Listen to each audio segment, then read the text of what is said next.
starting point for what next, or where to go, or what to do, or what to think, and what to see. Uh, I'm happy to give a go. okay, so So let me share the screen. share the screen. Okay, so if can you see full screen now? Yeah, it's Okay, so most of these are from Freeze, and go through them quickly because there's quite a few, just of things that caught my eye. But this piece by Angela Bullock, freestanding sculpture and a wall painting. This wall piece by an artist I'd not heard of before, but the materiality of I liked, and I'd not seen it before. Obviously, everybody knows El Anatsui, but I still liked it and still put that up there. And again, not necessarily so new, but Yinka Shonibare. And this artist I'd not seen before, Nicholas Slobo, and I thought this was interesting.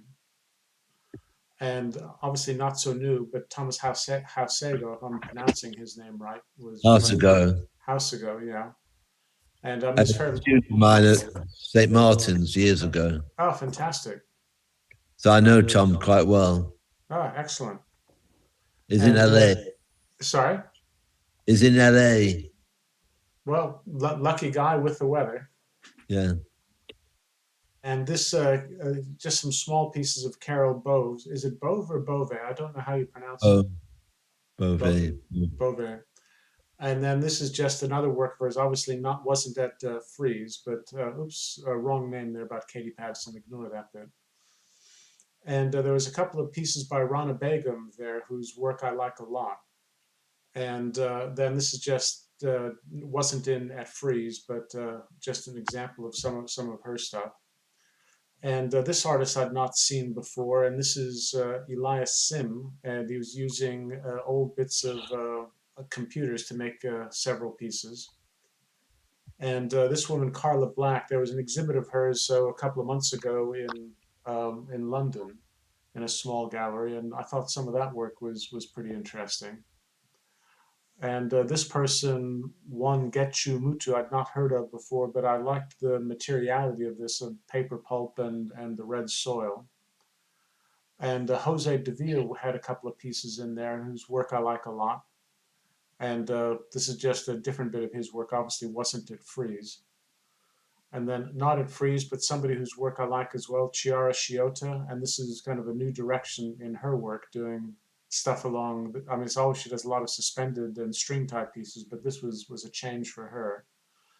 And Katie Patterson, whose work I like as well. This is something new that she just posted on Instagram, which I thought was pretty interesting. And this isn't new by any means, but it's Martin Puryear, and I like his stuff, so I just thought I'd throw it in there anyway. And let me stop the screen share here. Before you stop, Lester, the work, let me just check the name of one artist, Nicholas Hobo or Yeah, Hobby? I think it's right. Yeah. Um, is it still screen sharing? Yeah.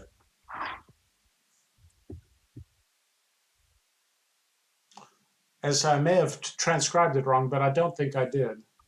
No, because And I'll stop the share. So that was just a quick run through of some stuff that caught my eye.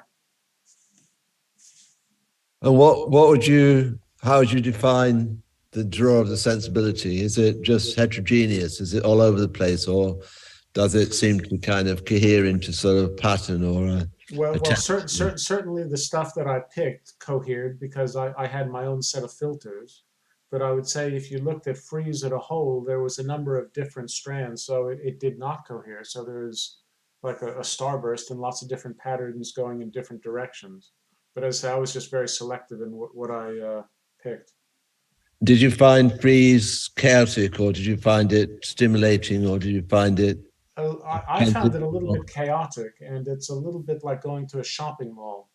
And so, and that's just kind of the way that aspect of the art world is, I guess. And I'm not putting a value judgment on it, so it's just it's a different sort of a thing.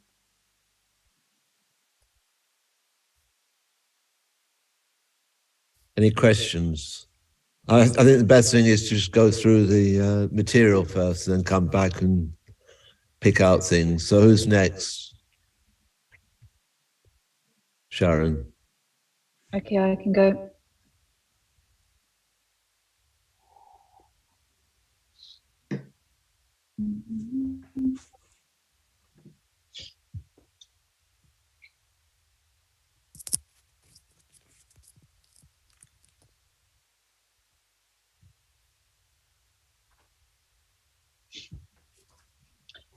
So again, I started with frieze. And interestingly, and I think we touched on this last week, I just think there was a lot of bright, big, very painterly canvases. So I think this was Gagosian. I'm not sure who the artist was, actually. I didn't make a note of this one. It's Jade. It's Jade Patagutami. Yeah, it's she was in the Royal College in 2017. And she's gone from being a few £1,000s to £500,000 in that space of 5 years. So they all sold. They sold out straight away. So. And what was their second name? Jade. Patagutami, one of the commercially success story from MA painting programs. Okay. Let me see whether I can find it. Black, female. Okay. But I'll get onto that. Gagosian just showed her work, and it sold out at the opening. So there's a waiting list for her work now, and it will go when it appears in auction. Someone will put something in auction in a year's time. It'll go for $1.5 million. Amazing. But yeah, big, very bold, very loose, very painterly, but also really interesting, this use of fluorescent colors. And I mean, I look around and I think, my God, my desk, my notebook, my everything is kind of fluorescent pop colors at the moment. So I'm not sure if this is a warning color or why we're sort of using these fluorescent pops to kind of shock us. But that's just an observation. And then I love these paintings of Nick Goss's as well, distemper oil and screen print on linen. And again, very big, lovely mood, very loose, very open, sort of very, very atmospheric oil paintings, and obviously screen. But again, large size. And then I thought there was also a contrast with some very small, very quiet work as well. So amongst all of the materiality and all of the song and the dance and all of the full-on kind of nature of those big paintings and those big sort of sculptural works was these very small, quiet works as well, which I really enjoyed finding. So these are some very small works, oil on canvas by Lucas Arruda, almost monochromatic. And then this little one on the left, I think it might have actually been mixed with wax and oil, I'm not sure. I didn't make a note of that. Andrew Cranston. And again, this little tiny small sculpture, probably about the size of a brick, but feeling like a sort of potato in a bath. But again, very minimal color, very subtle, very quiet in a corner. So I really love that quietness of those works. Lester's already picked up on Carla Black, which I thought was a very brave thing to put into frieze, a piece of shredded paper on a wall. But again, picking up on this sort of, this very light touch color with both of these works. This is Penny Gorig that I saw at the ICA about a month ago. Sort of woman on the verge of a nervous breakdown, but very interesting work. I just really enjoyed the sculpture work. I felt like she kind of didn't fall apart enough. I felt like there was a long way for her to go, and in some of her diary pages and her drawings, I think she really sort of allows herself to fall apart a lot more. And in the video work she had at the ICA, she was also quite frazzled and frayed at the edges. This was a photography piece at the South London Gallery, but it just felt like kind of, I don't know where we're all feeling right now as a sort of society. I just love this image. And then the people who seem to have it all together it just seems to be all of the Black artists and the Black artwork that I'm seeing. So this is Libania, the left one is Frieze, the right one was at the Tate Modern. Fiesta Gates has obviously taken over the Serpentine Pavilion this year. So an extraordinary Black Chapel, which he's been having sort of endless sing-songs in with all of his Black brethren. And then this piece, I didn't actually, unfortunately, see at Somerset House, but I would love to have seen, with the idea that these charred logs or charred pieces of wood were laid out in the formation of a slave boat. These were some fabulous big pieces of canvas that had been dragged through the mud or dragged through clay and soil and then hung at the South London Gallery. This was, I think it's called The Show Is Over. And this one on the left, again, I didn't make a note of the artist, but there was this sort of fragmentation of these small pieces that had all sort of come apart in bits, component parts. And it reminded me again of this installation I'd seen at the South London Gallery in the same show across the road, but where this artist, I think she was Brazilian, had actually taken apart a whole load of animal traps and then reconstructed them into small sculptural pieces. But as a small girl, she was taught by her father how to make animal traps. So again, it's sort of, I just could see a similarity there in that work. And then this was part of a work that I saw at the Serpentine North in the summer. But I love this exit as you left. You walked through this sort of small, what you would call the gift shop. They were selling some books and some bits and pieces to do with the environment. But they had this lovely sign, which was exit through the end of capitalism. And that's where you walk through to the bookshop and then out the door, which I thought was quite a poignant thing. And I think that's my wrap up.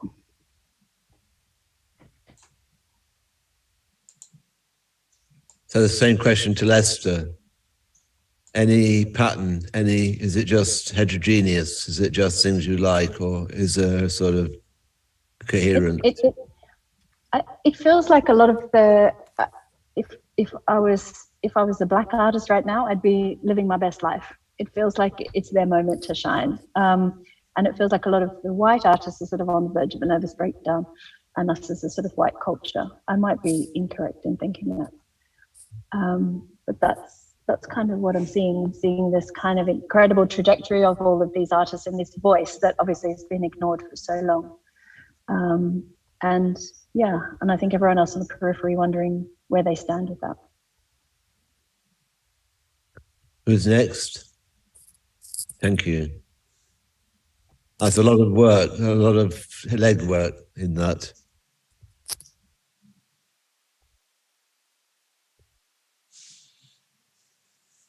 Who's next? Who's been busy? I can go.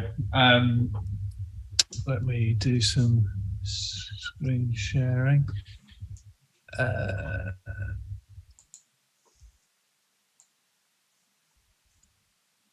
So I've just got three things. First one is, let me remind myself who did this. Daniel T.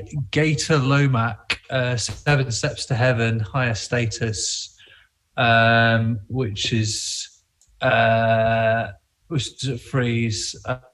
I forget the gallery name, but yeah, just it's very interesting, very exciting. It sort of invites you to climb up, but you can't climb up, and you really want to see what's inside. And I was talking to gallerists, as sort of, every object in there is sort of pregnant with sort of symbolism for the artist and all that. It felt, but I suppose that's the question, isn't it? Is what's the now? And I suppose perhaps I'm looking at it from the perspective of what is not the now, but what's now, but different, maybe. I don't know. Because I was making some notes as well. There's a few, like aside from that in Frieze, I noticed there's a trend of grills and bars over a lot of artwork and stuff, which is kind of interesting.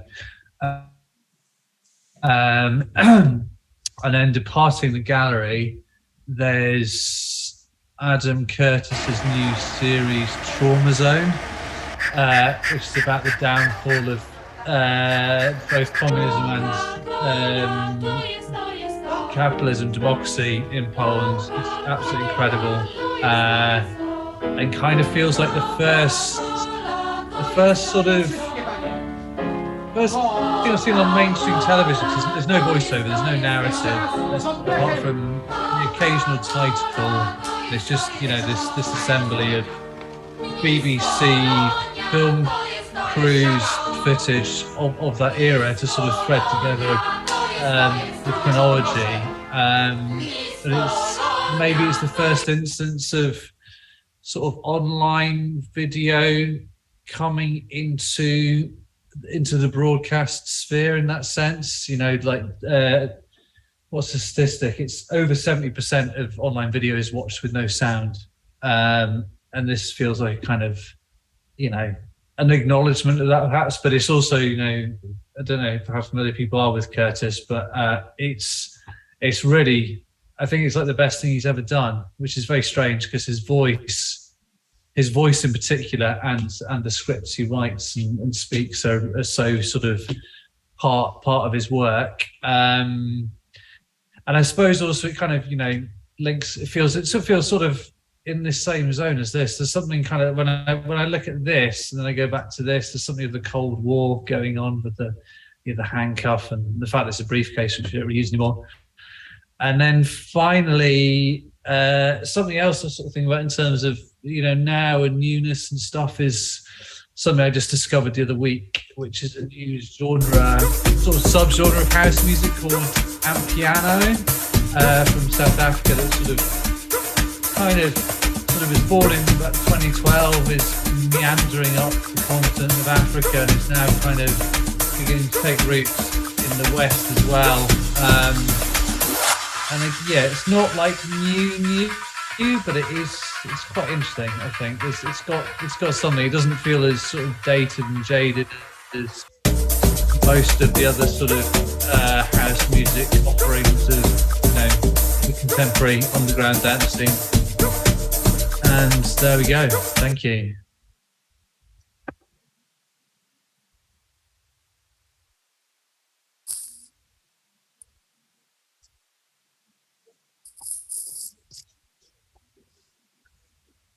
Okay, let's keep moving. That was good, Blake. There was an article, Blake, did you see the article? I think it was in the FT on the weekend about Richard Curtis's footage that he put together for that.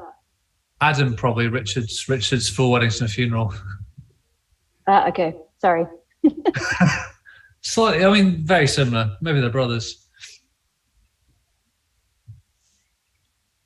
So what were you saying there, Sharon? It was all about him putting that project together and basically saying he worked in Russia for all those years and he realized that actually the taxpayer had paid for all of that footage that was sat there and no one had ever seen it.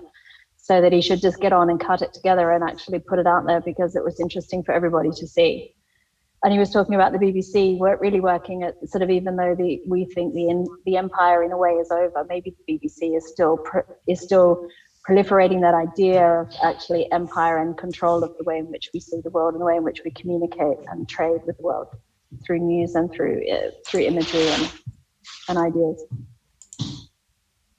Nice. Yeah, I think I was just thinking about when you talk about that, like if you listen to the World Service, you're listening to the Empire still. There's very little coverage of you know, the entire South America even, because we had never had any kind of real concern there. So yeah, I think you know, the dying echoes of Empire, or the continuation of sorts.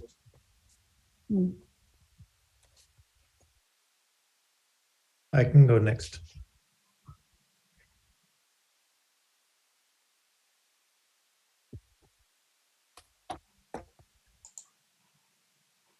So I was actually in Denmark installing a piece, and it was a show of Francis Alice, who also showed for the Belgian Biennale, the Belgian, what's it called? Belgium in Pavilion. Belgian Pavilion, exactly. I didn't see it there, but it was just a striking place to walk into. So this was at Copenhagen Contemporary, and he makes these videos basically from all over the world makes them or gets them shared from other people who make them. So he hasn't filmed all of them himself. kind of collects them together. You walk into this kind of room where there's just children's games, children playing games all over the room. And it was rather refreshing. I mean, I just like put together this like montage just to give like the feeling of like what you walk into, because the sound there played an equal role to it was like children playing from all over the world. And it was like all these games you knew, games you didn't know, like musical chairs or flunk rope. I was there for until it closed basically. I came rather late.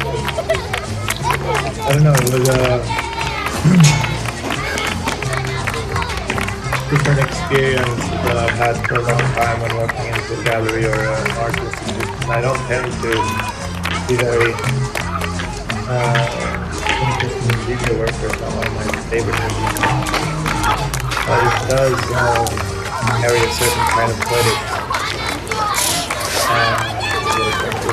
Especially like if you're talking about for now. I guess you could argue that nobody really. I totally can't hear you speak, Victor. The video is really loud. Yeah, so can you hear me better now? Yeah. Yeah, so I guess, I mean, you could argue perhaps also that there's nobody who really experiences the now like precisely like children. But yeah,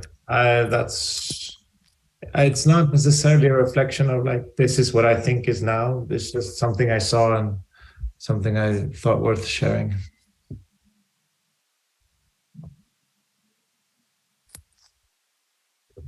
There is a thesis at the heart of it, which you just said. Yeah. So it kind of sets up a thought wave through the whole evening, doesn't it? No one experiences the now like children experience now.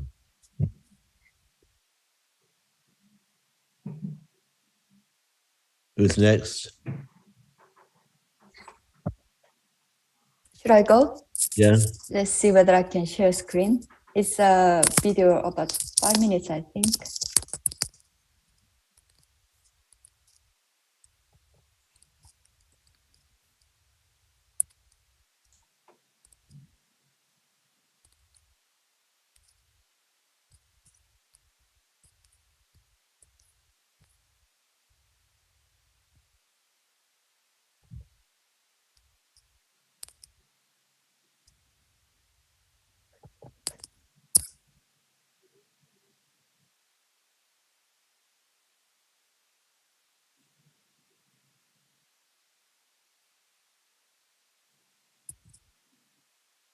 Just to let you know, we can't hear any sound.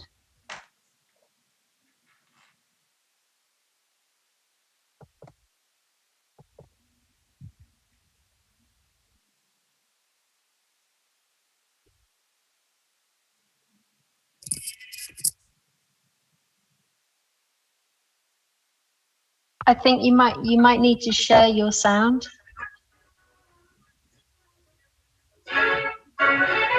Okay.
about that.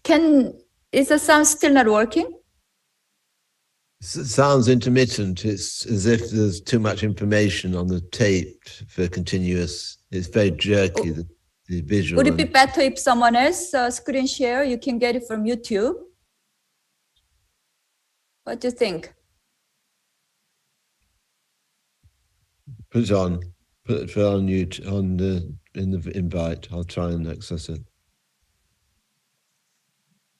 I think, yeah, so when you share video on Zoom, there's two boxes checked. One's sound and one's optimized video for playback or whatever. So whenever you click share, because I think that's what happened there. It was very juddery, probably because of that. But if you put it in the chat, I can play it back my end and we'll see if it's any better.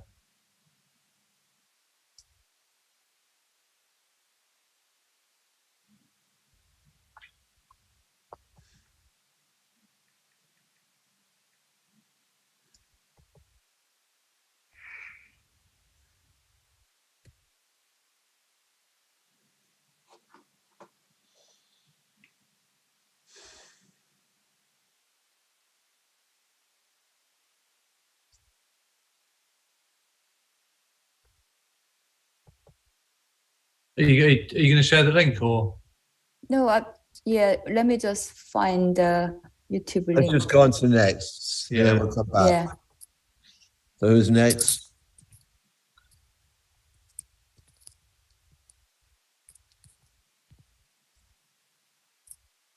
Anya, you've been very busy. I've got images, but I just want to put them in a file, so when I share, I can just. Is that all right if somebody else goes? Okay, so Abigail. Okay, I'll go next.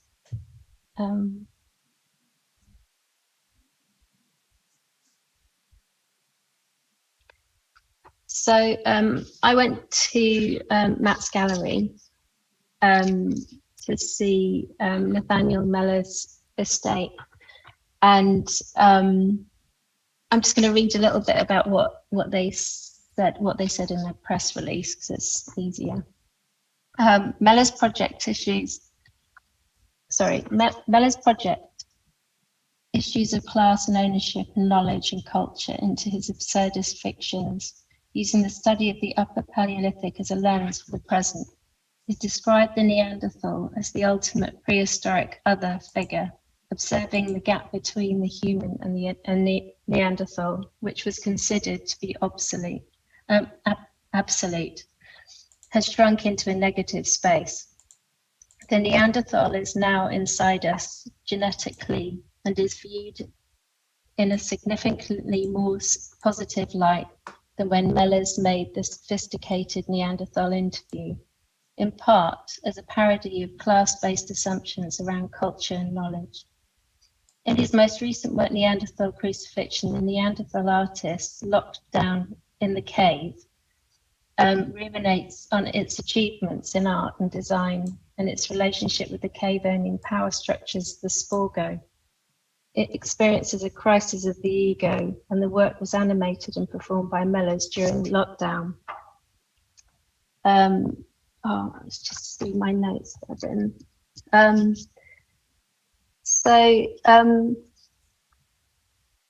Basically, the videos are in the main exhibition space, are in a series of interviews, stagings with various Neanderthal men.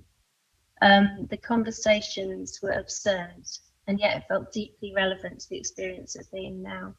It highlighted the frustration of living in a contemporary world controlled by a power structure, which in this case he called the Sporgo.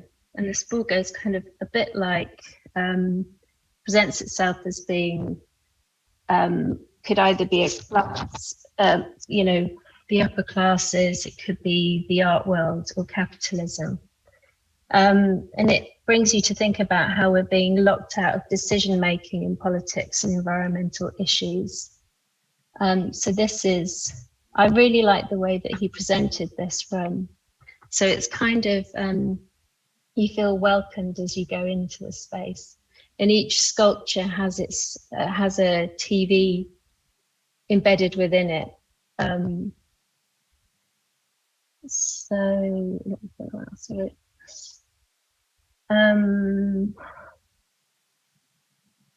Sorry, I've lost my train. Oh. It brings you to think about how we've been locked out of decision making in politics and environmental issues. The same old capitalist agenda keeps ploughing on. We've lost our direction. We're heading into greater absurdity. It's as though the rational mind has had too much sway and there's a nod towards another way.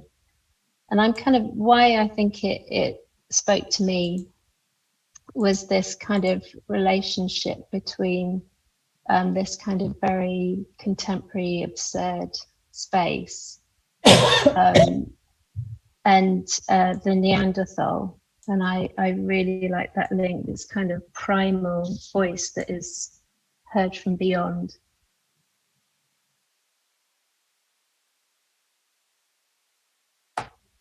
And I'm kind of interested in this sort of folding in of time that was going on, this sort of hi-fi and lo-fi approach. You had these sort of headphones that tied you to the projectors. I don't know if you can see them there. You can see them there. So you had an intimate kind of interaction with the works themselves. And then I went to see Carolee Schneemann's exhibition, Body Politics, at the Barbican. And I kind of put these two together, I think, because I think what drew me to going and seeing both of those things was how extremely different they were. And, you know, I'm interested in the fact that the Barbican has put on Carolee Schneemann's work now, because it feels so relevant to the voice of femaleness. And this kind of sense of wildness. And I suppose in a way, the relationship that I'm making is to do with this kind of primal thing and sense of wildness and rawness. I'm not going to go on and on about her work, because I think I've probably, I don't need to. But, this is one of her sculptures, which I thought was brilliant.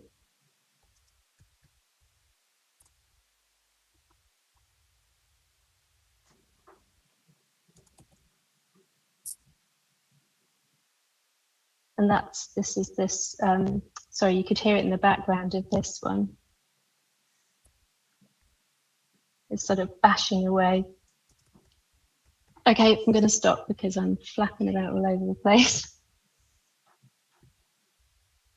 So, again, the question of nowness, a sort of juxtaposition of work. I suppose it's what I was, you know, what I don't really know how to describe it other than what I've said already in a way. Come back to me and I'll collect myself together. Okay. Who's next?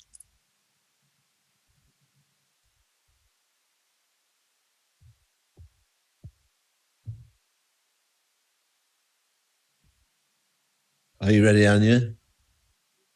No. Jessica? Fabiano? I could go. Fabiano. Okay.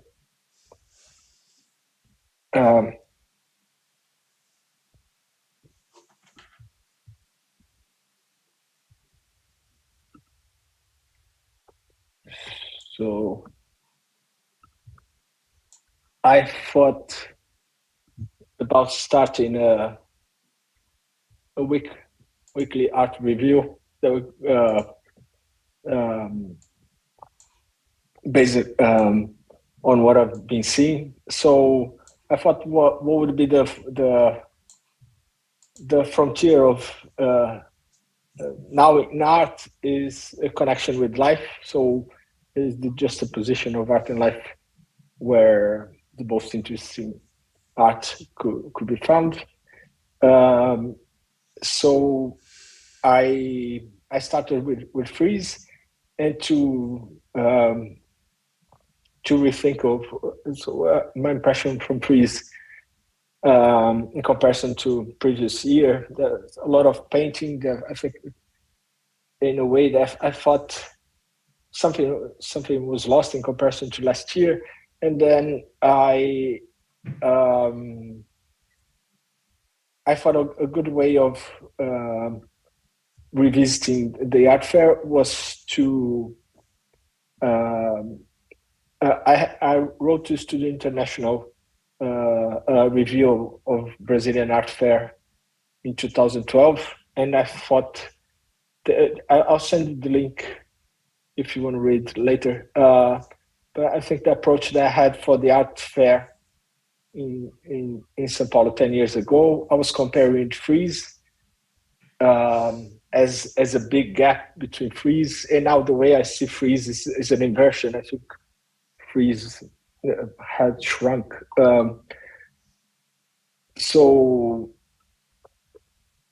And then I went to Liverpool, and one work that I liked a lot that I saw there was from Candice Bright's Love Story, which is an interview with a series of interviews with refugees, but the interviews are played by two Hollywood stars, Alec Baldwin and Julianne Moore. And the point she does, and the text is edited, their English is perfect, their gestures are very expressive. The point she's making is how we are really drawn to a narrative of refugees if it's staged, if it's mediated, but then not so keen on watching the videos with interviews, with the original interviews. So she just opposed the two interviews, and you see the time you spend 1 hour seeing the actors, and then the other ones. And then I was seeing a lot of some articles on the news that had a similar parallel. One was in Ukraine, the sculptures being covered, the public sculptures, monuments covered with sandbags to protect against drone attacks. The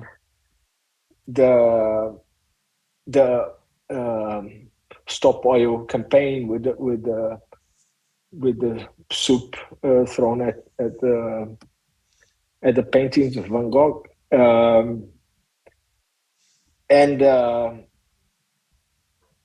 and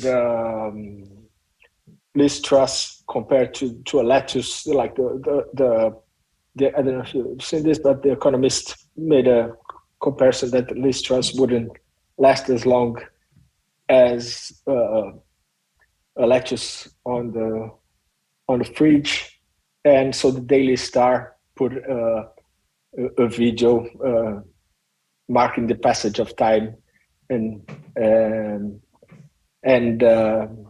Liz Truss fell before that. So I think of the power of the image of presented by the Economist, and the way it gets into the media and how it serves as a way of reading what's happening in society. And then I saw this, just to close, I saw the work in Liverpool with an exhibition of Turner with a sound installation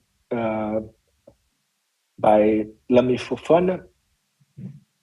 And I'm going to show a video next week, in Scotland of the commemorating 200 years of the Caledonian Canal.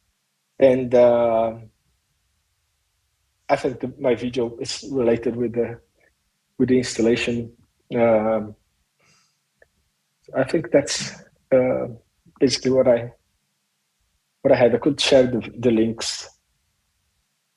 And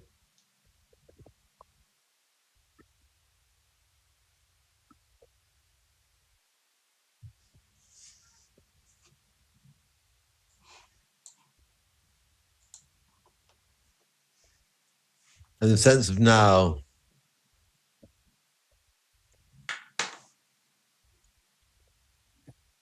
Yeah, I think the way now is so much connect to the past. I mean, how if you find where it links now is with life, and then how it revises the past, and you see the turning. I mean, if you think about the Turner Prize or the art fair, and comparing one to the other, 1 year to the other, you see a shift in society. And I think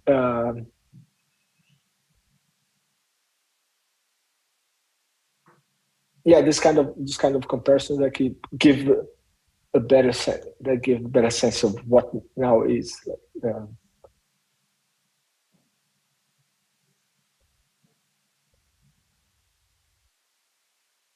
Thank you. Who's next?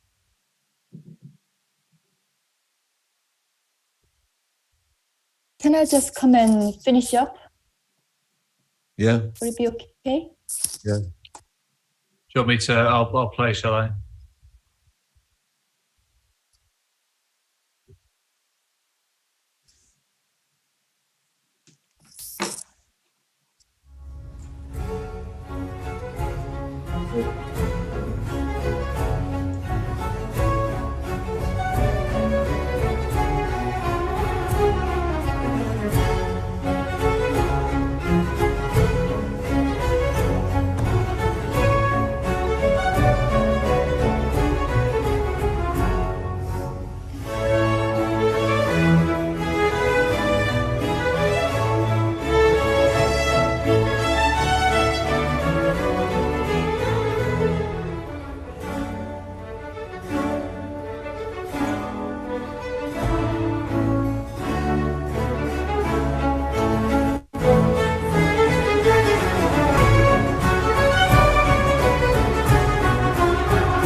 Thank you.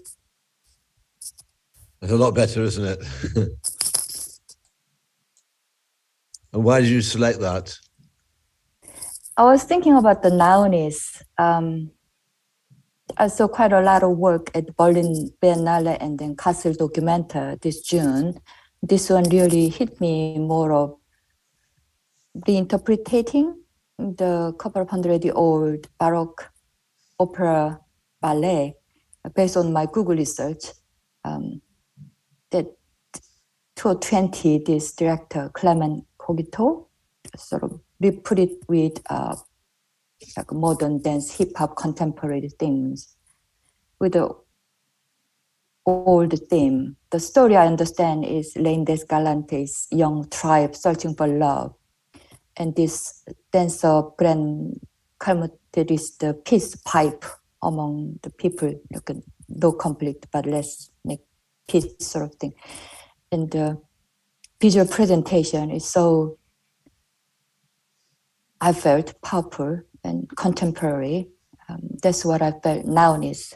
And also partly because my work is quite in synesthetic, I thought this work is also a modern interpretation of the sound and the visual expression of dance. When you hear dance and music, we always have that music and visual expression of how the music is presented.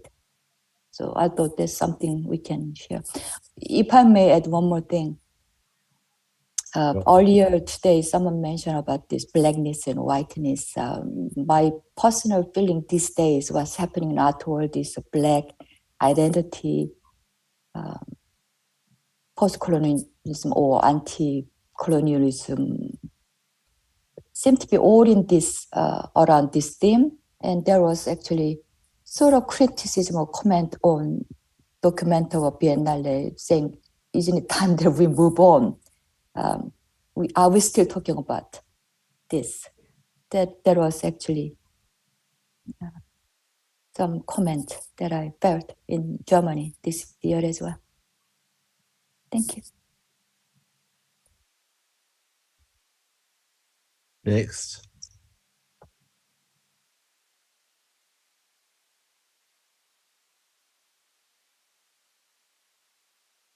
So we've got Patrick, Jessica, Anya. I didn't do anything. I was not very well. I had COVID. So. Sorry. I've got them in an album, but I'm so bad with technology. I can try and share images. Yeah. Shall I go? Yeah, you go. Okay, thank you. Share screen.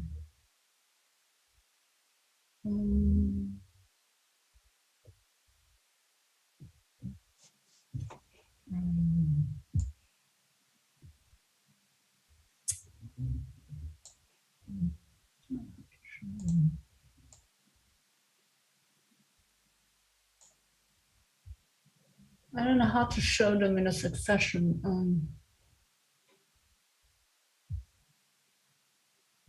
Maybe just scale them up on the corner of the folder, the lower corner. Oh, You can also, if you go to, you can do that, and then you can click right and left. But when you get to the end, you will have to click down and left. yeah, and I can't go to the next image with this. This is Yeah, you just click right. Just click right, the right on your keyboard. yeah. Oh, okay. Oh, okay. Whoa. So, can you see?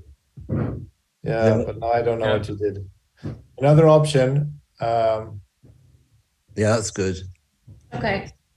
So these images are from Frieze, which sort of tells me what is going on in the market perhaps now, or a small part of it. Not so much how it will move to the future. I haven't been to Documento this year, but I spoke with somebody who went and said that there were no objects and there were just spaces for people to interact. And that was really interesting. So these are some of the objects that I thought might represent what is going on now. I'm clicking right. Really sorry, guys. Another option to do it if you open up the folder again. Okay. If you see up there where it's so not the icon to the right of it, but the next icon, I think it is. No, go the one to the left. This one? No, the one to the left. This one?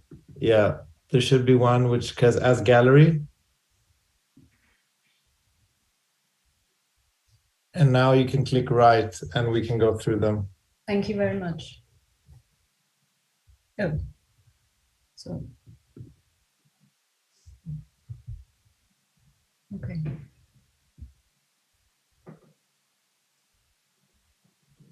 You've done it. Just gonna go through about 50 images.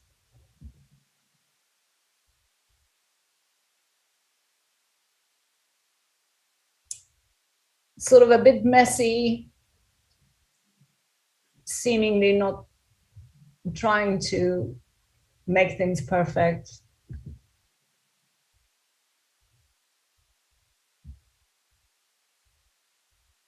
No obvious,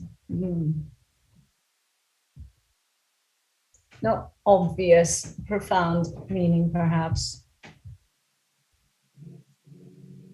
Some very minimal.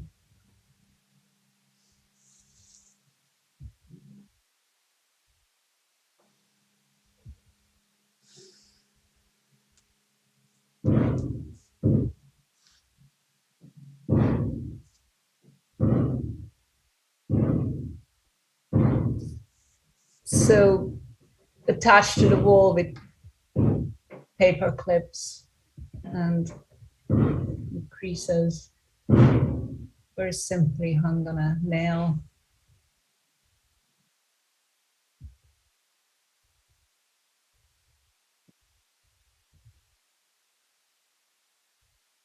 I thought that was very interesting. Why? A connection between the society and nature, perhaps, which is so haphazard and imperfect. That's why it was interesting for me. It looked like the world we live in. I'm not sure what the artist's intention is. I mean, we've seen things like this before. But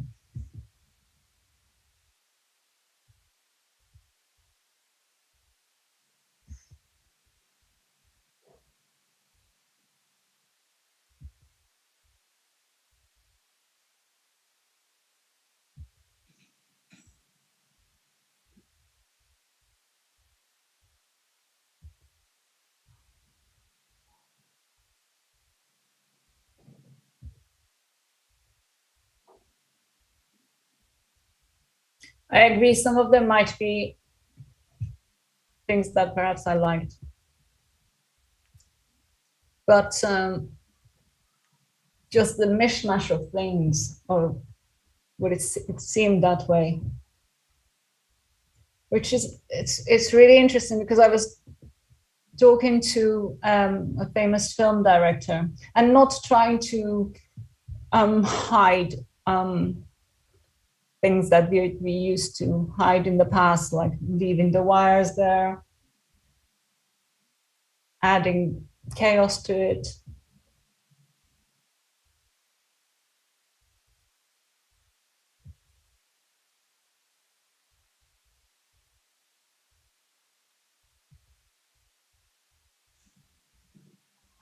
And this is, I guess, this has been around for a while.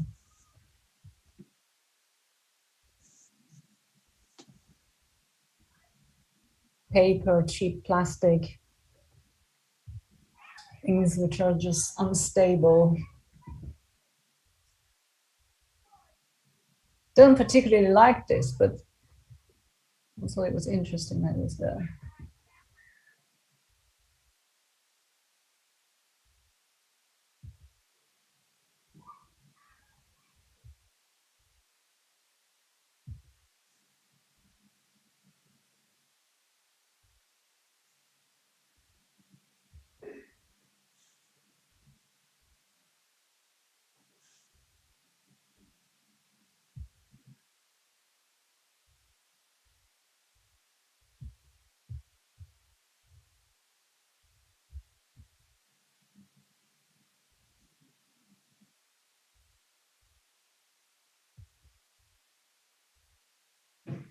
Because to me, Frieze is a very commercial place. So it's not just now, it's now that sells. And it's interesting to think that some of these objects would sell, especially the plastic, but perhaps they put some of those objects there to attract attention. But for me, the outside, the garden sculptures were very interesting because I've just done a public sculpture, just see what was out there.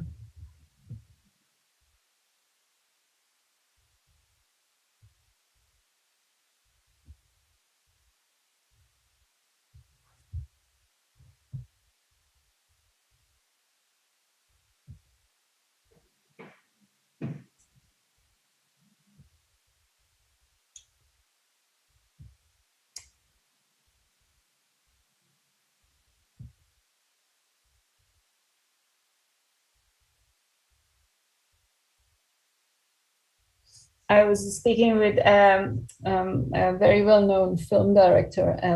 This was a few years ago, and there were some musicians in the room, and he said, let's talk about something that we can all relate to. and he started talking about sound and how music should represent the society we live in now, and that's why some people cannot relate to sounds from the past, and I always remember that conversation. And he said that some musician made a piece of music for one of his films, but it didn't relate to now. That concept always stayed in my mind, how perhaps art represents the way we are living now. And throughout the past, if we come from the history forward, it's usually been that way, I guess.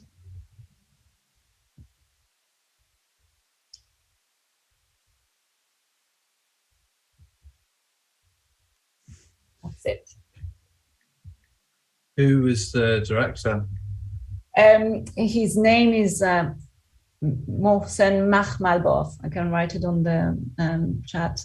He, let me just come out of this.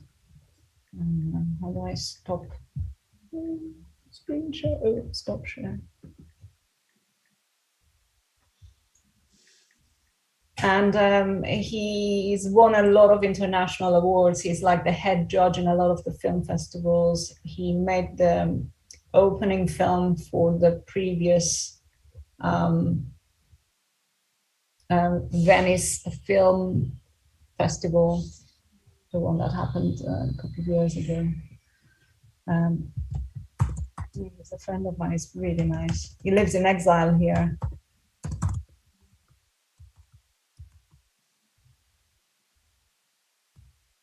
I put his name there so you guys can look it up. But he's one of the most intelligent people I've ever met in my life. He's just so multifaceted. It's funny because he taught me filmmaking. I mean, in a crash course. I can't do filmmaking, but I attended one of his courses. And he said, to be a film director, you can't be just good at one thing. You have to be good at loads of things. You have to be a good artist, good at camera, good at scenario writing, good at images, good at management, good with business and money, good at networking. And you need to know your psychology. And it was very interesting because it made me realize how, like, being a film director is perhaps one of the hardest things to do. Especially when a lot of money is involved and you're under a lot of pressure, or with low budget films. With the project I did, I'm going on a tangent here. With the project I did in Spain, I sort of felt a tiny bit of what he was talking about, because suddenly I was trying to make this sculpture, and there were other people involved. And suddenly it wasn't about doing art and making a sculpture. It was all about managing people. He got upset. He told this to her, and I had to manage that because I had to work and things weren't happening. And so I've learned a lot from this guy. But yeah, these 49 images were what I thought might represent something that is going on now, and that is perhaps selling.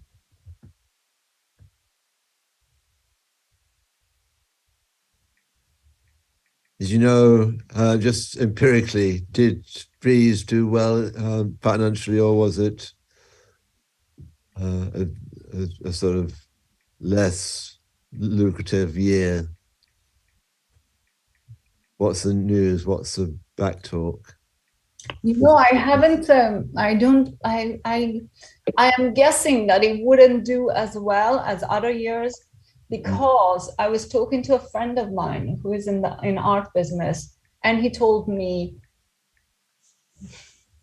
everything is moving to France, that Christie's is going to turn into a small shop here, and the main headquarters is going to be in Paris now, that he's thinking of opening an office in Paris, because of Brexit and the rules and stuff, people tend to go to Europe and especially to Paris to buy now.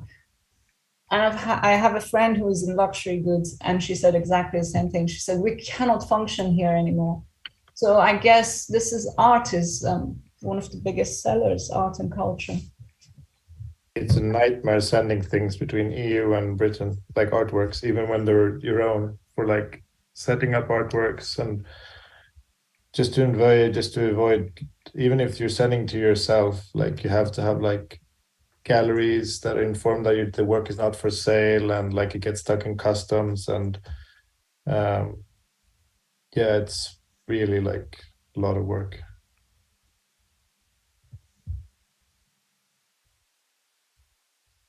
Bureaucracy now.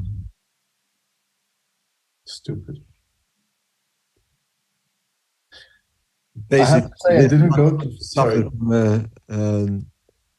There's been a coup d'etat silently, without troops on the streets. There's a coup d'etat economically and politically, and it's beggars belief what's happening. They've trashed all the institutions. The whole downgrading of Britain now is because it doesn't know how to behave in terms of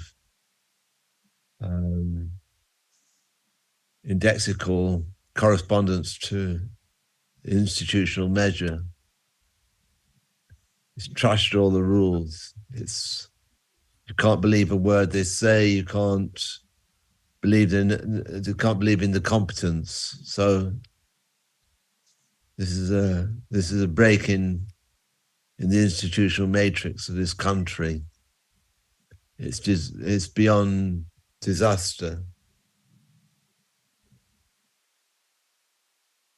It's yeah, I can't help but think after watching Traumaland or Trauma Zone, I forget the title, and sort of partly reacquainting and partly learning a lot about, you know, what went on in Russia. Yeah, it feels like maybe it's just our moment. It's, you know, because it was just this whole catalogue of events, and it feels like we're now in the midst of that. You know, we'll see what happens, but I don't think Sunak's going to calm things. I think we're in for just much more and more and more of you know, really truly the unknown, I think. But again, that article that I was talking about, like in relation to your piece you presented, they were saying that London is like the Russians are saying that London is like the Moscow of the 80s. So yeah, that's how they see it now. Yeah, perfect. Yeah, we're of the same mind then. And another friend who was in the in finance was saying that UK's market have become where people go to find cheap deals now in the stock market.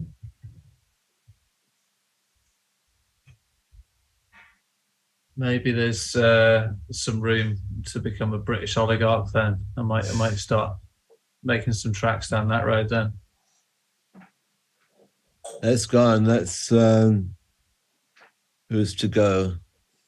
Jessica.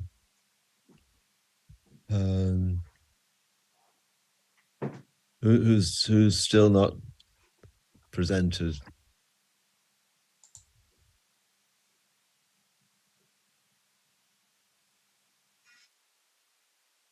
Jessica and Alia, but they seem to be far away.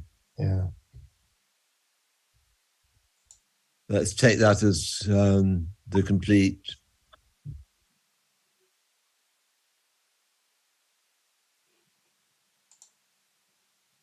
I went to. Aria just sent a message. Please, sorry, in transit, won't be able to put camera on, bad connection. Okay. I went to Sotheby's and Christie's, Gagosian, and Frieze and Frieze Masters.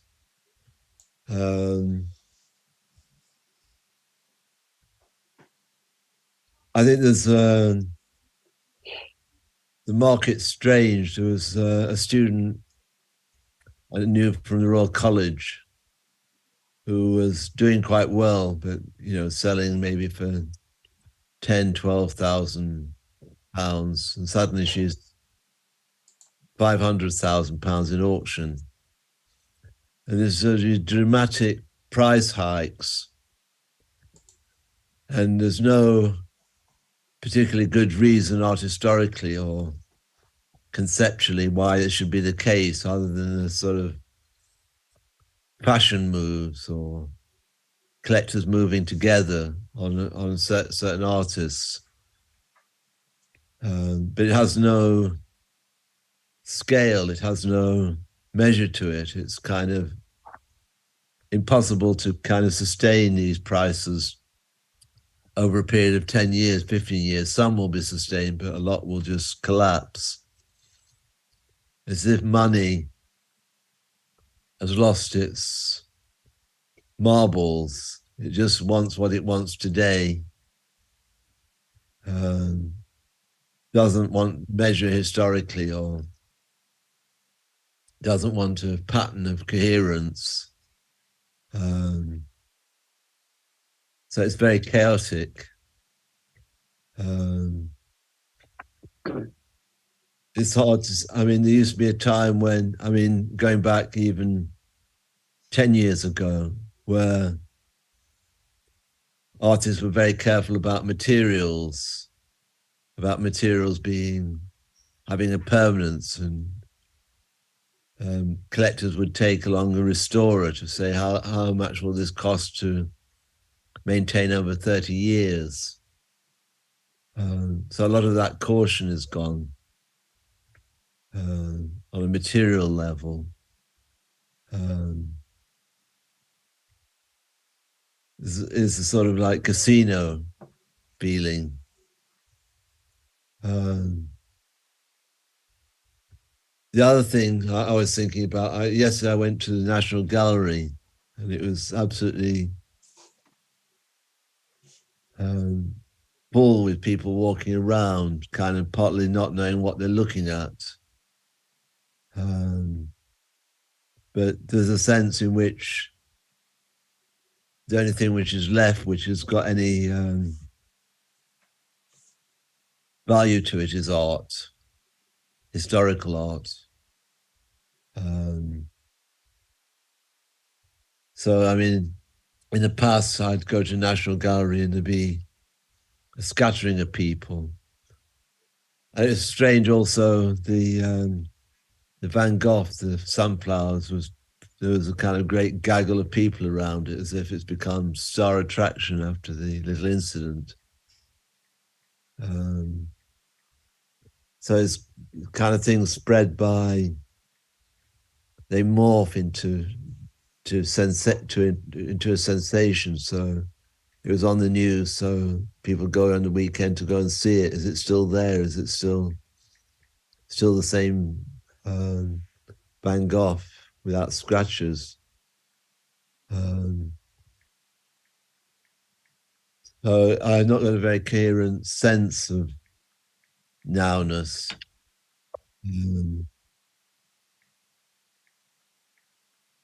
I think nowness has disappeared. I think there's another sort of temporality, a sort of wild temporality. What's happened economically in the last months in this country is just wild. It beggars belief. It's impossible that this scenario could have happened in the past. There's too many checks and balances. So the hinges have come off. And won't come back easily. And to find 30, 40 billion out of public spending will massacre various services. So they'll start thinking the unthinkable, like making the NHS like dentistry, where you go and pay for your treatment and have it partly subsidized, but essentially you pay. Museums will charge. I mean, these are the things which they're thinking about. Everything is up for grabs.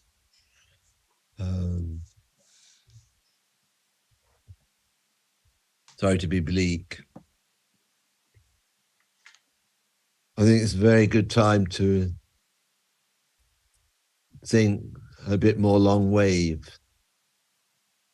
think beyond fashion and something more sustained, and maybe a sense of projects become important. I don't know.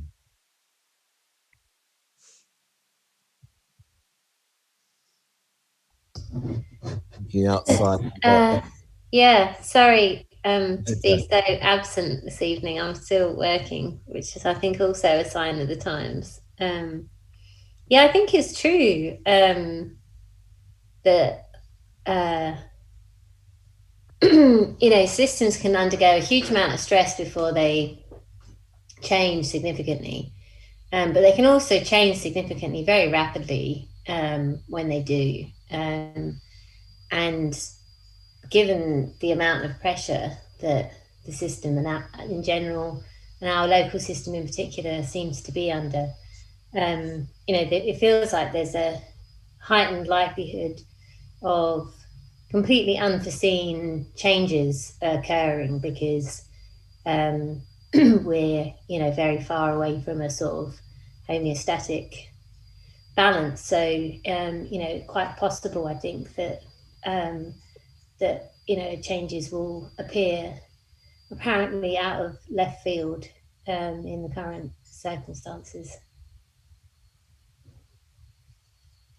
But do we have homeostatic balance in any country at the moment? China is a mess. Europe is. I guess it's just like, it's sad that we're doing a bit worse than everybody else. But, you know, maybe this is sort of an inevitable part of a significant shift in, you know, a system, and I don't think it was ever going to be smooth, right? So I think it's probably all to be expected, unfortunately. But it will move very rapidly now and unpredictably. This is the only thing you can say about it. But it feels, it already is, I think. It already feels like we're in that state. But even more intensely. I just want to say that with all this chaos going on, that is so nice and warm to be in this group.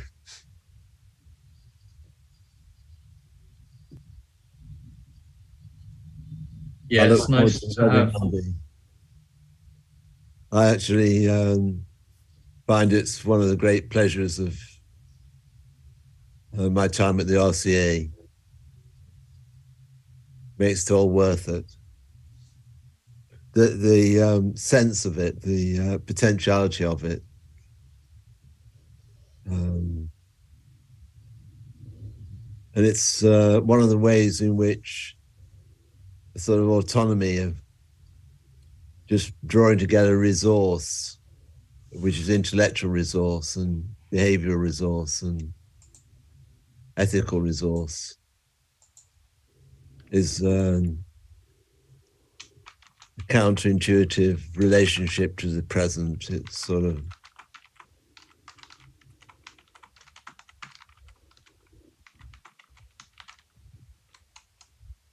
what you've seen a lot of work. So you've been going to exhibitions and been looking at things and thinking about nowness. What have you settled on this evening? I think somebody touched on it earlier, is that a lot of the stuff that you're seeing is stuff for sale. And I think there's a big difference of art that's designed to be for sale and art that's for art. And so the art that's for sale follows more of a consumer logic and a retail logic, and almost newness sometimes for the sake of it, just to, as in changing fashions every year. I mean, but art has always been for sale. You just have different buyers. It's the taste of the buyers that's the problem, not No, not I the. mean, which is true, but then, there's the whole, I'm one in a long line of 100 years of people writing about capitalism and the effects on art and markets and all the rest. But pretty evident to me when you walk around something like Frieze, what's going on. I really like Yoni Son's piece. For me, considering what I talked about, it really represents the world we live in a positive way. All to sort of this things and people and cultures from with different backgrounds coming together. The past of now and present. I prefer La Traviata. No, it's good. I think I know. It's good, but I mean, it's like, I don't know, I'm sort of queasy about like bastardizing opera. I don't know why. But yeah, it was good. So I think everything's up for bastardization and corruption and reinterpretation. I don't believe there's anything that's sort of sacred or special. I think one of the things which has shifted about painting is that the sense of periodization and lineages based on modernist negation is completely vanished, and that painters are accessing the history of painting as if it's present, as if you can look at a late Titian or a late Rembrandt or a late Velázquez, and you can take from it a kind of relationship to the sensuality of paint, or the sort of intensity, or outside of historical distance. So as if history has become very close to us. It's both remote and very close. And it's a different gestalt. So a lot of collapsing of gestalt patterns where there's no figure and no ground, but there's a kind of just intensity of paint comes out of looking at various painters from the past and feeling them, a sort of intensity from them which is immediate and present. So a different way of thinking about temporality in the artwork. As if we can look at everything now, and that, in a sense, the contemporary is too thin to generate a kind of future, and that we need to, in some ways, rethink our relationship to tradition and start looking at everything, but in a very intelligent sort of way. I got a feeling last week when we were listening to various clips of music which were from the 60s or wherever it was from, there was a sense of immediacy to it. There wasn't so much, oh, that was good in 1959. It's good now.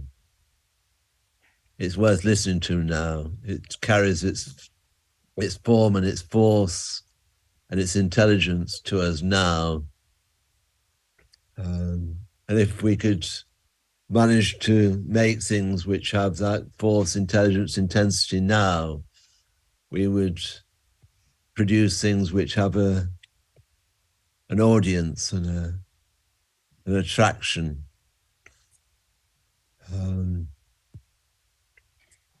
The question is it possible to do that with all of the noise that goes on? Because possibly the way, and I think you're right, the collapsing of boundaries with and that relationship to historical painting or to music, is it possibly because we have such an incredible ability to access all of that stuff all of the time? So it's a pick and mix of, you know, what we find on the internet. I mean, just the way we've presented tonight, what we found on YouTube, what we found on the internet, and we've uploaded it all through our phones, through our screens, so we're constantly kind of putting it all together without actually really thinking deep enough about it.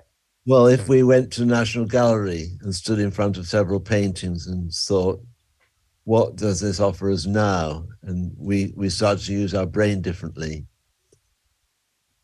and started to find a temporal reorientation or a new spatiality of looking at material. I mean, not just the National Gallery. I was just there yesterday, that's all. But I felt walking around yesterday, I had another feeling, I had another sense about what it is to look at a painting, any painting really, doesn't matter, 17th century, 16th century, 15th century. I mean, it's only with some paintings that drew me in that way. But finding an artist draws lines. So if we're a painter, we draw lines within the painting to make an image or a spatial configuration, a sense.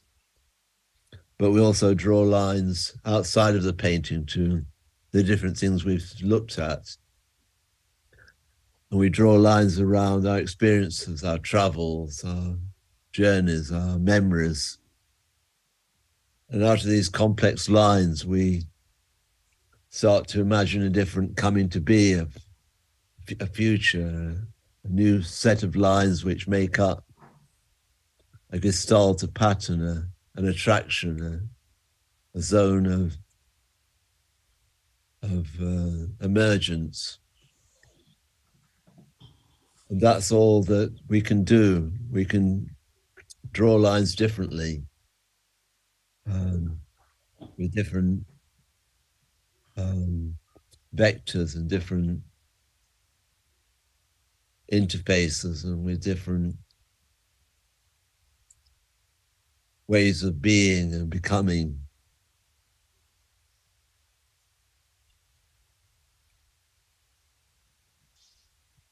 This is an area I just keep thinking about all the time. Really, it never escapes me.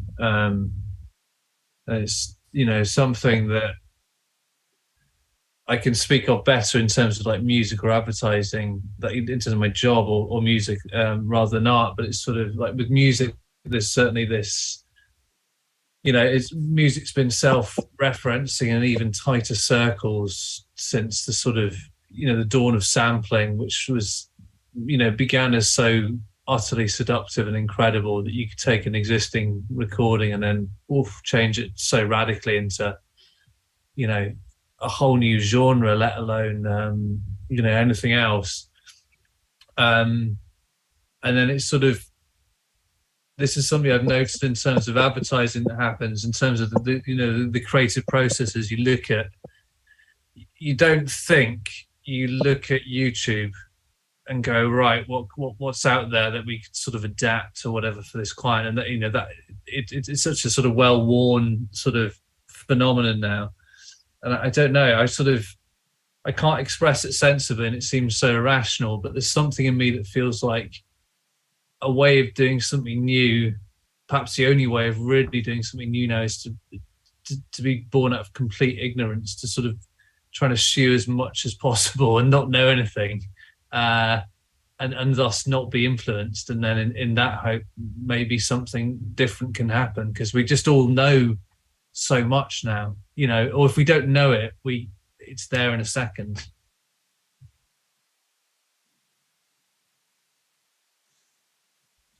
Problem is that's not knowing. That's just sourcing it and looking at it superficially. And I think that's the issue. I think the issue is that we're just not going deep enough or really thinking about it. As Victor finds, you tend not to put the question mark deep enough down. It's a pick and mix. I take one of those and three of those and weigh it at the end and see what it adds up to. And also, like, if you don't know, you just end up repeating things that have already been done. And I think, I mean, in all likelihood, yeah, but then you may not as well, you know. It all comes down to a way of being with what's at stake. So we only have certain indices to work with. We have space, time, material, very basic indices or registers, but out of those there's a sort of infinity of possibilities. It all seems a little bit tame to me, given the state of things and the obvious realization now that what's happened. You know, I mean, it's difficult to hide from the impact of Brexit or the disasters that have, you know, it's having real impact. You know, inflation, whatever, is skyrocketing. And will have huge impact on people's lives. It just seems all a bit tame, and that doesn't seem to have filtered through yet. It should be much more radical than it is. If it's not now, it will be soon. It doesn't seem like connected to what's really going on to me. I think they're in such a state of shock, that they can't, and there's not presence. So they're used to, you know, a big state looking after things. Maybe they're just the wrong people. Maybe it's another generation who'll come through. I don't know. It just feels like it's out of touch. I mean, it's something that's dwindling anyway, right? I mean, the UK art market is dying. I mean, that form of the UK art market is dying because of Brexit. Maybe the center of gravity will change. It just feels like something.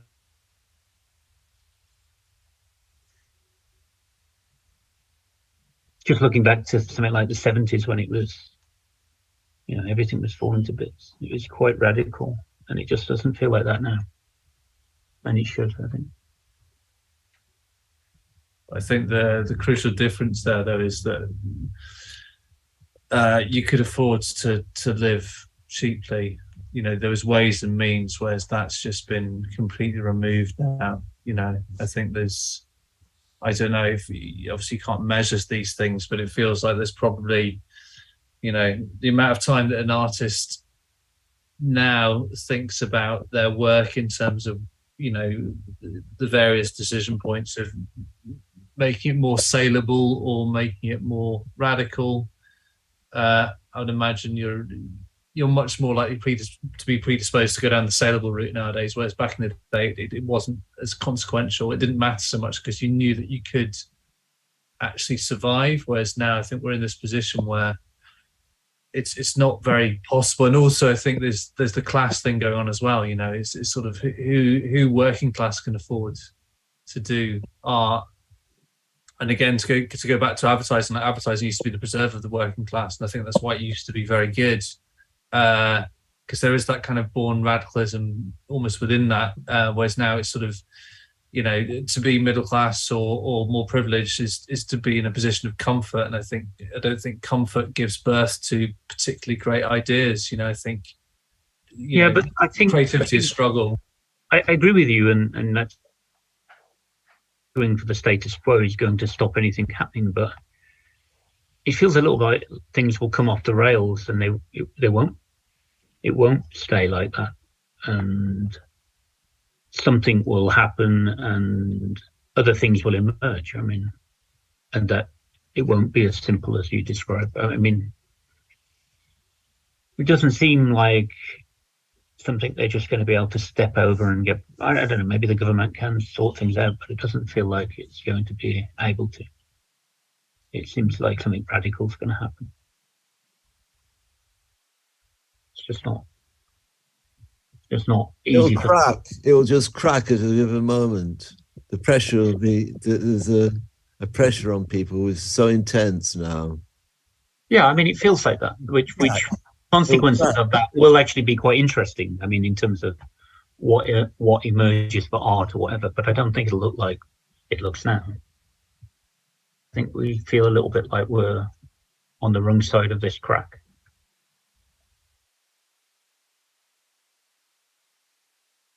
Someone needs to be brave enough to be the first to jump over the crack to the other side. Anthony, some people have already jumped. I think that's the most interesting thing. I mean, there's also a sense of like the majority, like most of the values that are seen as like radical within the art world, like whether to do with like ecology or gender, all these things, they're not really radical. They're the same things you read in the bigger newspapers. They're the same ideals that they have. So you're just like a puppet for the same propaganda machine, and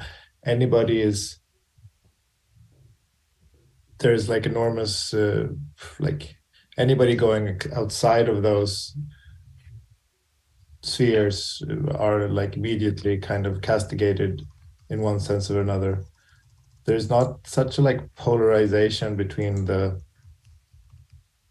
mainstream ideals and like what's being pushed as radical in the art world. So it's not really that radical anymore in the like themes that are being pushed. There's like a lack of tension there. Not to say that, I mean, that can be, I don't know what more to say about that.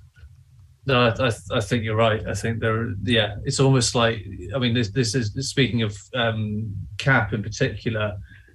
It kind of feels like you've got a menu to choose from of 5 or 6 areas of top level interest with which to research and create work, and it's feels quite suffocating. It's ethical management. So say that again? Ethical management. Yeah, exactly. Manage students now. You don't aesthetically manage them, you ethically manage them. But it's the college.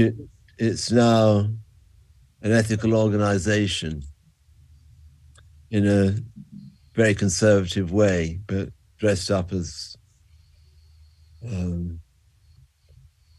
important and groundbreaking, and this is exactly it. It's the new conservatism. I mean, I think like the core is just getting back to like the core of like making work and focusing on that, just generally, just individually and just as schools and like whatever you do, like if you're not actually making something and focusing on what you're doing, then like nothing interesting is going to come out of it. Like our last year of like one example of how like badly it's at the RCA, our last year, Julie mentioned this to me, but I hadn't thought about it. We had 1 crit in the whole last year. I mean, what is that? Like, surely like among our friends and stuff, we had like a lot of exchange, but like you could have that in a studio complex if you organize it. And the crit that she had was with Jasper, the head of department. And because they had to follow such strict guidelines, every person had 20 minutes. So 20 minutes of crit with a tutor of the whole year.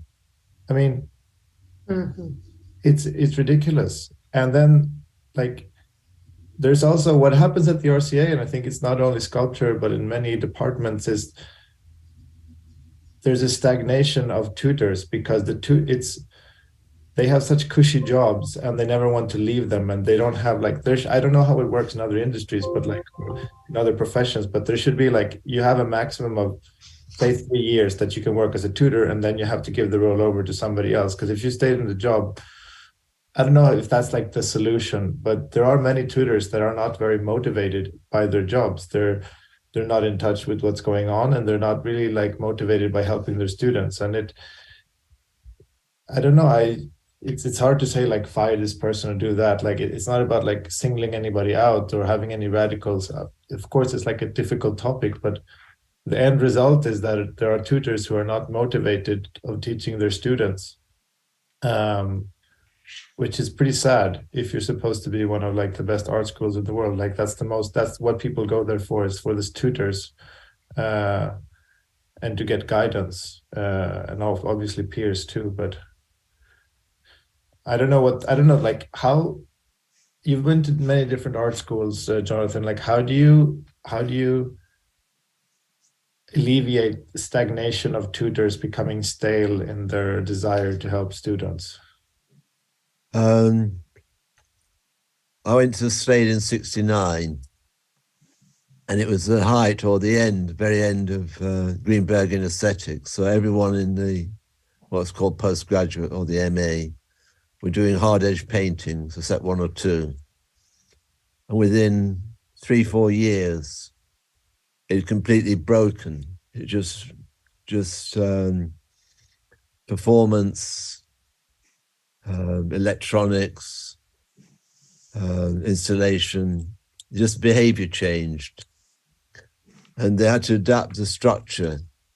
So they created platforms. So you were with a professor who did performance art himself or herself, or print, or film studies, so it's very mobile, very there's a relationship between the aesthetics that you were pursuing and the teaching that you were recipient of. And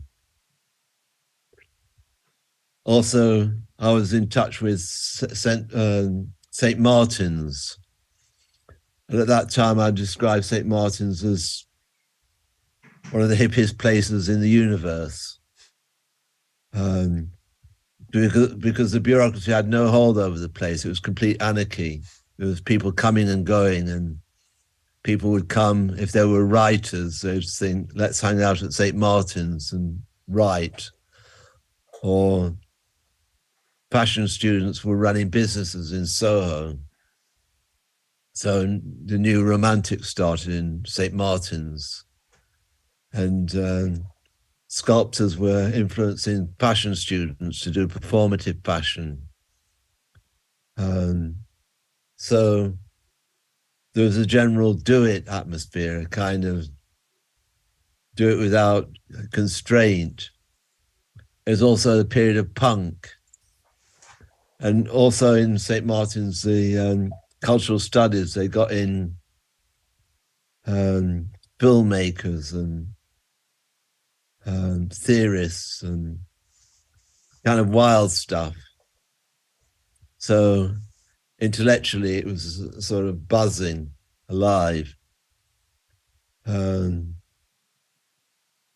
So what's happened since is that they slowly got hold of the monetarized it. So the St. Martin's Fashion became a label, and they expanded, like rapidly, a kind of business model around that. And the Royal College has followed St. Martin's in its sort of professionalization and bureaucratization plans. And I mean, you say that tutorials are bad, 20 minutes, but you should do an interview. An interview is they say, we've got 6 questions or 9 questions for you, and everyone has the same question. And it's got metrics next to it. So if you say, yes, I've got a PhD, you get 10 out of 10. If you say, no, I haven't got it, you get 0. Or, you're not going to get in because your metrics aren't adding up. So they don't say to you, what do you think? What do you want to do? What can you bring to this? They put you through a grid, which is self-determining what the outcome is in a way. So you get people who are good at answering questions and good at playing the institutional game. And the orientation is to make money for the institution through research. So the monetarization of research, professional development. So your professional skills before teaching. So it's all pretty much predetermined by metrics, which is the most mechanical way you can do it.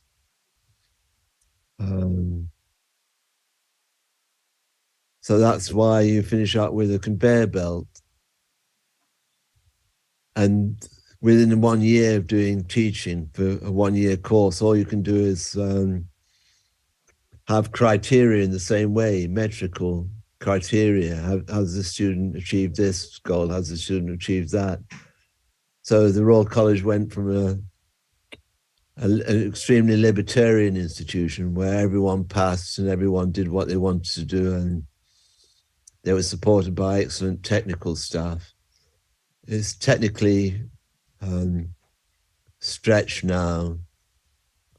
The judgment, say for instance in CHS became 5 criteria: research, writing skill, presentation, boom, boom, boom, boom, boom. And you have to give feedback in those categories. So despite the fact that there was a sort of a rapid expansion of writing forms, the criteria of judgment was contracted.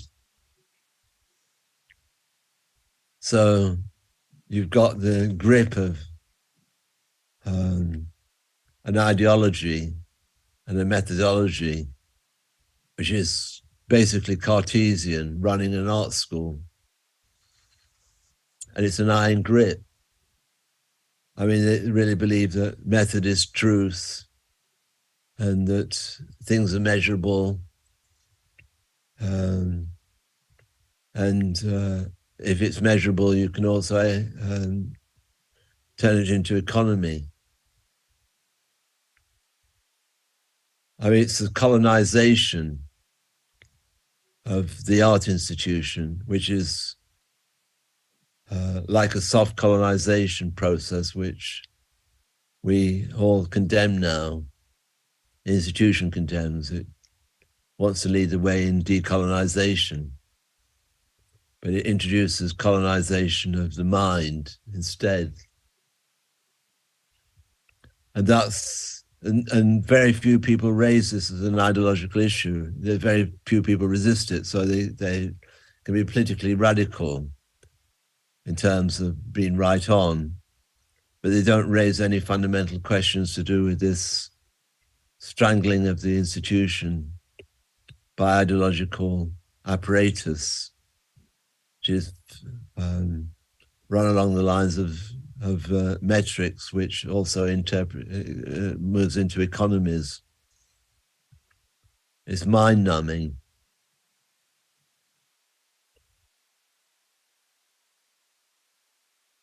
I really want to get you in just to say that to the to our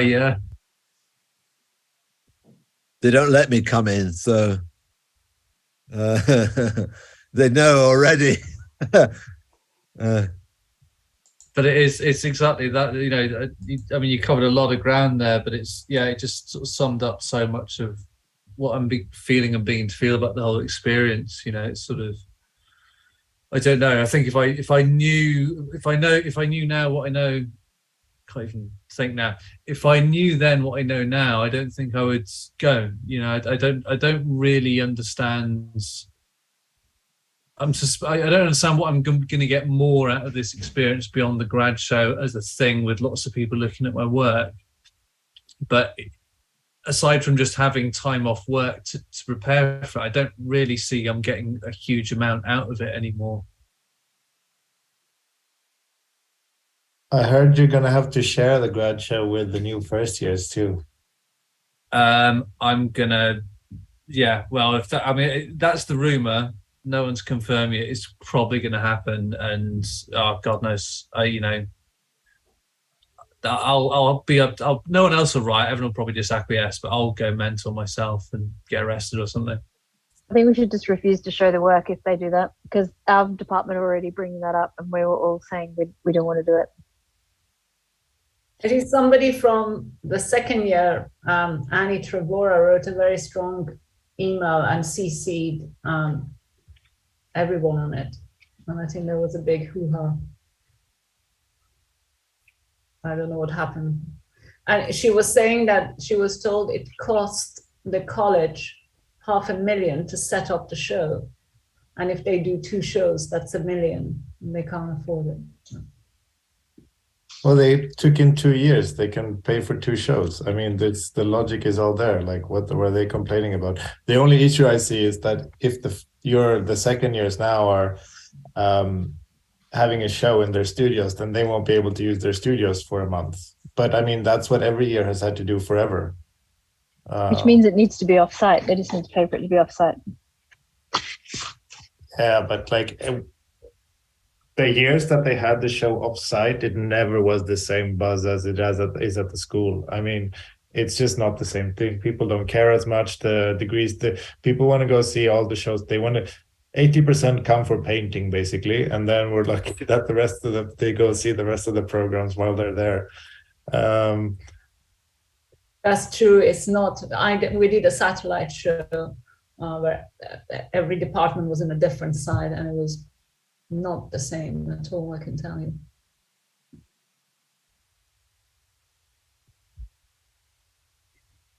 I We should love just suggest that they pay for external studios for them for a month or whatever. That won't happen. We had that exact conversation because our studios were very substandard, and it was just, you know, they're past masters at sort of dragging things out to remove potential options. I'm sure they will force us to have this group, 2-year show. It feels inevitable, even though no one really seems that concerned about it yet. Can I just say something? I don't know why I forgot this, but somebody suggested I enroll on this like talk, which was an hour talk, and I did. And this was I went through it after Frieze, and there were sort of some prominent curators and gallery owners on the talk, and they were saying that in Frieze this year, that there was, the minimum painting was 50,000, and that everything was sold, and that galleries who have artists on their list, all the artists are sold out, and they can't, that the market for contemporary art is really hot. I forgot about all that. So maybe there is light at the end of the tunnel, the close of this talk. Maybe with all the insecurity that's going on, everybody's flooding to the National Gallery, to Frieze, to just find some solace in culturally connecting to something bigger than themselves.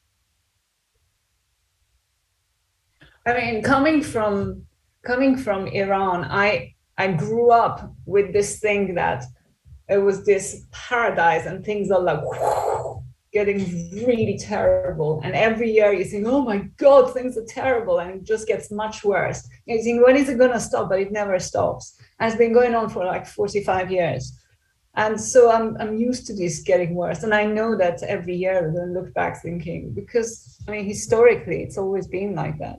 Population is growing, money is going down, and it's accelerating exponentially. But yeah, it was nice that in that talk that's what they said. So maybe there is light.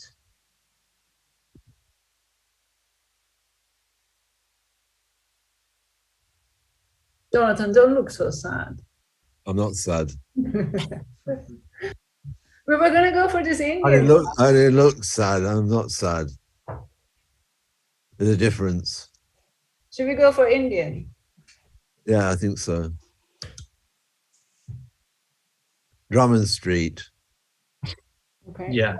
When? It's not expensive, and it's very exotic. Belpori. Second It has to be. November? It has to be a Monday night, doesn't it? Monday night would be all right. We've all got it in the diary. This Monday, I'll be in Venice. I'll be coming back from Venice. But if you want to go this Monday, it's fine. That's Halloween.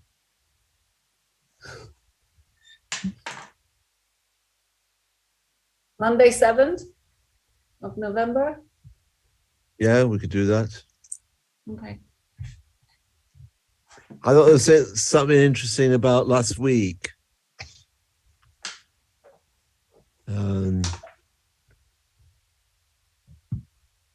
About the potential of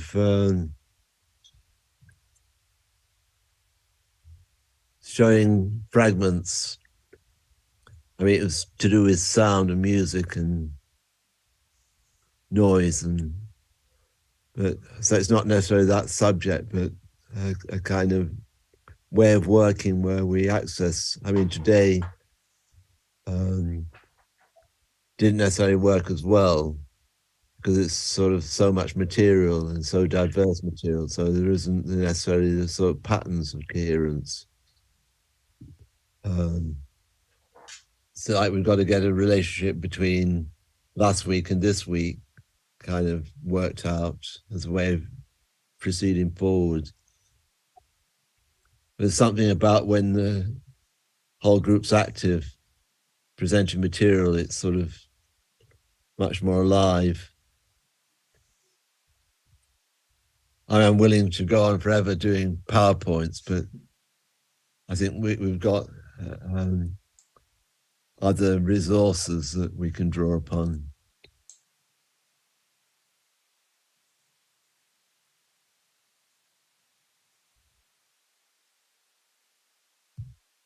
Well, I thought the week before when we did the writing, that was quite successful. Writing was good. About the writing, none of you, so I have a very simple formula for the collection of the texts. 1A4 Times New Roman, size 12. Let's, like, maybe the font will change later or something, but like as simple as that. There will probably be some subtle like graphical design where the name of the title would come like as a header or footer very subtly. But if everybody could just 1A4 Times New Roman, size 12, left align, right align, middle, do whatever you want with alignment, the text line spacing, whatever. But like just as a starting point, if everybody could just do that, then we have like a consistent formula. Do you mind putting that in our WhatsApp chat, please? For people? Yeah, I'll remind everybody in the WhatsApp chat too. Well, actually, can you put it in an email? Because I lose stuff on WhatsApp all the time, and I would suggest as well, if you want like a consistent thing, make a template file, and then people can just download. Then you will have absolute consistency. If you open up Microsoft Word and change to Times New Roman, that's your template. I know, but you rely on people remembering that, knowing that. I don't use words. I use InDesign. Blah blah blah blah. You know what I mean? Yeah, maybe Google Docs is better. Yeah. Okay, yeah, So that's why I said like people use all these different software, but whatever you use, if you just use Times New Roman size 12, it'll be fine. Perhaps a Google Drive would be good. So yeah. I think we're old enough to follow instructions, just like size 12. 1A4. It's the simplest instruction in the world. It's not about instructions. It's about cognitive load, and it's also about recognition of neurodiversity. I've got ADHD. There's no way in hell I'm going to remember that. It's not going to happen. If Write you it on send your me an hand. email, do you want to see my desk right now? Do you know how many notebooks I have in my life? I'll call you up personally. Call me every morning at 5 a.m. Maybe it'll sink in. Otherwise, I don't know. Put it in the WhatsApp. That's fine. Has Right? everybody finished their writing? Because we were going to have a run through, weren't we? And I don't know, because I wasn't there last week. I don't know if you did a run through. Run through. We did a workshop on sound. Yeah. Okay. We have a session where we run through everything. Next We week. just say we were going to send them through.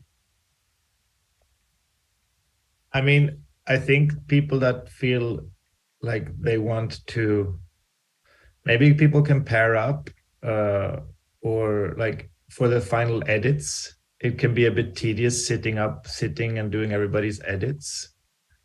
I don't know how the editing process would work. Maybe it's easiest for you and me, Sharon, that when we have the text, we can do some final edits and then we just suggest it if there are some minor things, like if we see punctuation somewhere, or like that's obviously, like, I don't know how we want to work with that. Maybe we can share it with Miles or Jonathan for like a final review if he has some suggestions that we want to take. But basically, if everybody just suggests their final version and goes through it, because I don't feel like sitting through a 2-hour session, just like editing details will be very fun for everybody. I don't know what other people feel. No, but I suppose we could have. Yeah, I think just move on this and accept some of the that we're not going to get it right straight away. Over a period of time we get it right, but if we get the document, we'll be very expanded, very elevated about having a document which just provisionally was pretty good. In a year's time, it's going to seem a bit of a disaster, maybe, but we've got to take the steps to get to that point. So if we do it, we commit to doing it. We see the possibilities and we see the improvements. If we have the right energy, it goes forward. If we don't have the right energy, it just implodes. But I think we need to. We spent two sessions on it. That's enough for the results. I think over a period of time, we'll see where the gaps are and where we can edit, and then we can do something about that. Or maybe we write another one and we make a different one the next time, and Well, we that's just what get better I'm at it. saying. We get better at it. Yeah, but that we start and we've drawn a line underneath it, I think is important. I think we need to think about designing more workshops. Because I think they produce very good energetics. Out of good energetics as a sort of production of new forms, new set of relationships. Yeah, so what's the task that we're going to do on sound? We talked about that last time, but we didn't really narrow it down at all. We suggested the idea of, like today, almost bringing material, multiplicity of standpoints into a kind of, we have a listening session, a listening and talking session around material that we each bring, that brings 3 source materials each, or around the same, kind of consolidating the discussion we had on sound and the initial things which on the whole I'd selected. But I've also got an idea for a workshop. I made a list of 50 mainly popular music, historical, 60s, 70s, 80s. I thought it'd be really good to select out one significant piece of music and write about it. What moved around it, what happened, what a way of writing about something which has currency to it, or but I could send out the list and we could do that in about 2 or 3 weeks, if that feels something which as an exercise would be generative. What do you think? Yes. Nice. Jonathan, can you tell me the name of the restaurant, please? I can book it. It's Drummond Street. Drummond Street. Drummond Street, DRUMN. And the restaurant? Belpori House. Okay. Might be a couple called Belpori. And yeah, there's quite a few on that. There's quite a few. Street, but I think they're all. I mean, we could more or less just turn up and. Well, all of us? Yeah, I mean, there's likely to be 10 of us, isn't there? If it's 6 o'clock, we meet early. We can turn up. I think we can turn up safely, and What time do you think we should get there? 6 o'clock, like we start the meeting, or 6:30. It's Euston Square Tube is the closest, or there's Warren Street Tube Station is very close. Bring your own booze as well, isn't it? I think for a Western. There's they don't serve alcohol. And what is this about? There are lots of Belpori restaurants in the same road. So how do we know which one to go to? Live dangerously. Guess. It's the bottom one. It's as you're walking from the top from Warren Street Tube Station. It's the bottom one on the right-hand side. It's the last one on the right-hand side of the Belpori House. It's the oldest establishment. It's been there since the 1970s. So as you're walking from Euston Square Tube, it's the bottom one. As you walk from Euston Square Tube, you walk along and you turn right. The first right, Diana, I think it's called. And it's to the right-hand side, and there's about 3-4 restaurants. You walk down on the right-hand side, and it's the last one. And I can stand outside and wave to you. Okay, so 6 p.m. you're meeting. Okay. 6 or 6:30, depending on. So Can we do 6:30 work better? 6:30. Okay. And that's on the 10th, is it? I think 7th. 7. Is that right? 7th of November. On a Monday, right? It's 7th. Monday. Yeah. And it works out about 10-12 pounds a head.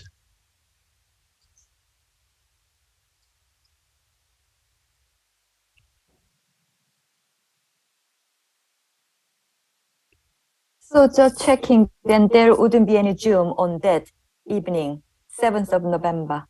That would go to a restaurant. Right. So have fun, everyone. If I can teleport myself like Harry Potter's books, then I'd love to be in that Indian restaurant. Oh, where are you?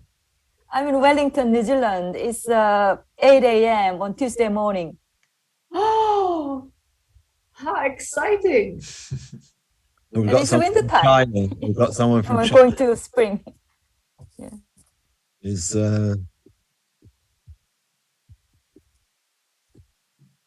We had someone from China. I think they've gone away.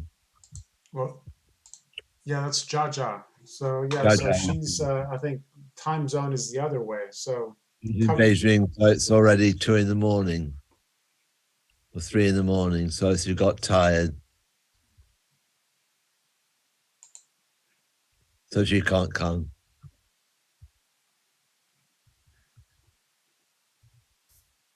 So what are we going to do next week? I might not make it because I'll be flying back from Venice. So I won't say anything. Can you pre-record something? Just get some stock answers.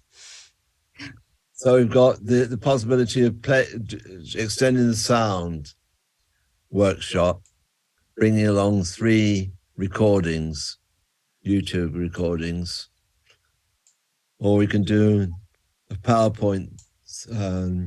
I've got one on blind, one on miniature, one on rupture, one on transients.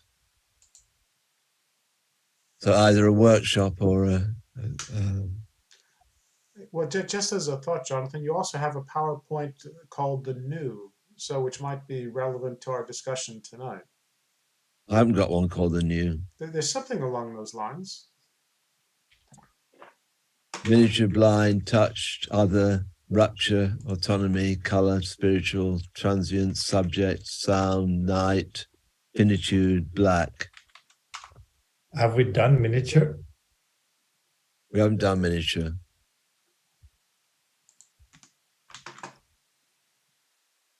Or rupture seems to also follow on from what we've been talking about. Yeah, I think you need a couple more lectures before we do another Rupture and one. rapture Mm. is one. And it's got an element of fiction to it. So it's experimental. Shall we do rupture and rapture? Sounds good. Okay, there's consensus unless there's objections. We can do miniature next time, Victor. I'd also like that one too. Oh, good. I like both. Okay, it's rupture, and then miniature has as a possibility.